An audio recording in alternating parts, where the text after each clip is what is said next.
नमस्कार दोस्तों, आप सभी का स्वागत करती हूँ हमारे चैनल शिव भक्ति ऑफिशियल में। आप सब कैसे हैं ये बताने के लिए कमेंट में जय माता दी ज़रूर लिखें। तो चलिए आज इस वीडियो में हम जानेंगे मोक्षदा एकादशी व्रत का महत्व और संपूर्ण कथा आप लोग को सुनाऊंगी। तो पूरी वीडियो में बने रहिएगा और पूरी कथा ध्यान से सुनिएगा। और अगर कथा पसंद आती है तो चैनल को सब्सक्राइब ज़रूर कर लीजिएगा और लाइक ज़रूर कीजिएगा। तो चलिए जानते हैं मोक्षदा एकादशी का महत्व पहले क्या है, तो उसके बारे में हम जानते हैं इस वीडियो में। एक दिन धर्मराज युधिष्ठिर कहते हैं भगवान से, हे भगवान, मैंने मार्गशीर्ष कृष्ण एकादशी अर्थात उत्पन्ना एकादशी का सविस्तार वर्णन सुना है।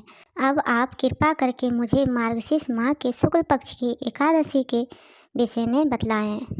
इस एकादशी का क्या नाम है तथा इसके व्रत का क्या विधान है, इसकी विधि क्या है, इसका व्रत करने से कौन सा फल की प्राप्ति होती है, कृपया यह सब विधानपूर्वक कहिए और सुनाइए।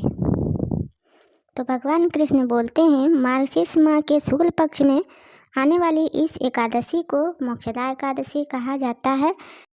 यह व्रत मोक्ष देने वाला तथा संपूर्ण कामनाएं पूर्ण करने वाला होता है, जिससे आप अपने पूर्वजों के दुख को खत्म कर सकते हैं।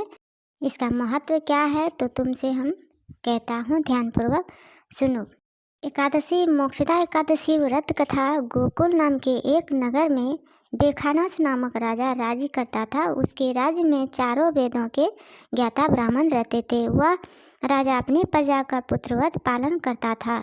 एक बार रात्रि में राजा ने एक स्वप्न देखा कि उसके पिता नरक में हैं। उसे बड़ा आश्चर्य हुआ। प्रातः वह विद्वान ब्राह्मणों के पास गया और अपना स्वप्न सुनाया। कहा, मैंने अपने पिता को नरक में कष्ट उठाते देखा है।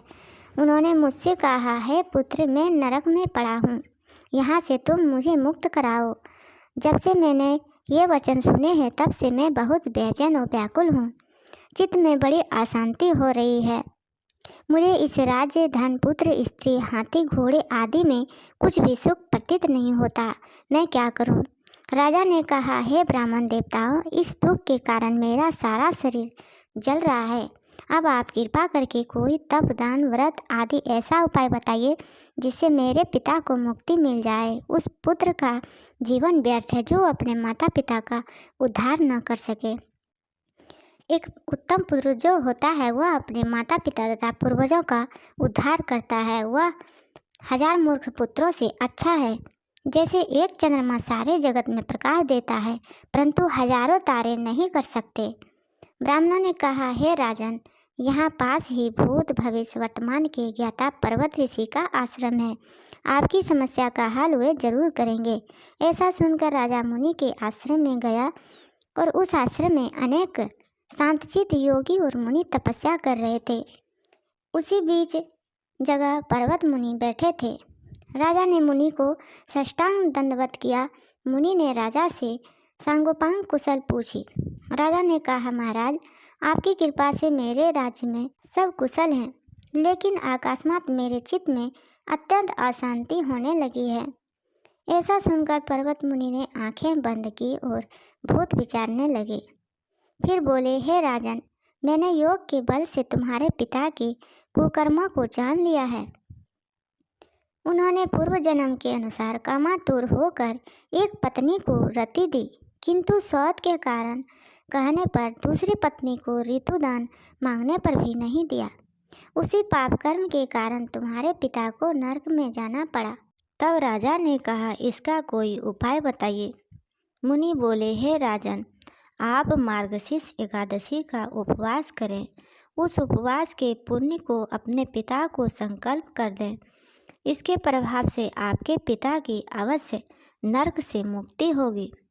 मुनि के ये वचन सुनकर राजा महल में आया और मुनि के कहने अनुसार कुटुंब सहित मोक्षदा एकादशी का व्रत किया और उसके उपवास का पुण्य उसने पिता को अर्पण कर दिया। इसके प्रभाव से उसके पिता को मुक्ति मिल गई और स्वर्ग में जाते हुए वे पुत्र से कहने लगे, हे पुत्र, तेरा कल्याण हो। यह कहकर स्वर्ग चले गए।